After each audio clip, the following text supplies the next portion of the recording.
வணக்கம் மக்களே. நம்ம எல்லாருமே ஒரு வீடு கட்டும்போது ஒரே அடியா ஒரு வீடு கட்டணும். அது அடுத்த ஒரு 25 வருஷத்துக்கு ஒரு ரிப்பேரோ, இல்ல செலவோ இருக்காத மாதிரி தான் நம்ம ஒரு வீடு கட்டுவோம். ஆனா நம்ம கண்ணுக்கு முன்னாடியே நெறைய பேர் ரோடு போடுவாங்க. அந்த ரோட உடனே உடைப்பாங்க 2 மாசத்துல. கேட்டாக்கா காவா நோண்ட போறோம்பாங்க. இத ஒரு எலக்ட்ரிக்கல் கேபிள் கொண்டு போறோம்ன்றாங்க. இத ஒரு டெலிஃபோன் கேபிள் கொண்டு போவோம்ன்னு சொல்லுவாங்க. இத ஒரு மழைநீர் கால்வாய் திட்டம் கொண்டு போறோம்ன்னு சொல்லுவாங்க. இத மெட்ரோ வாட்டருக்காக கொண்டு போறோம்ன்னு சொல்லுவாங்க. இததான் நம்ம ஏன் அடிக்கடி உடைச்சு திருப்பி போடுறதுக்கு நம்ம அலோவ் பண்றோம்னு தெரியல.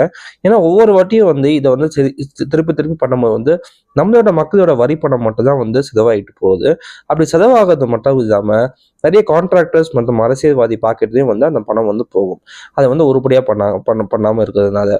ஸோ இந்த மாதிரி ஒரு விஷயங்கள் தான் நம்ம ஏன் இந்த ஒரு மக்களை எதிர்த்து நம்ம பேசாம இருக்கோம். இந்த புதுசா ஒரு ஆக்டர் மற்றும் பொலிட்டீஷியன்ஸை ஏன் இதுதான் பேசாம இருக்காங்க தெரியுது. தேங்க்யூ.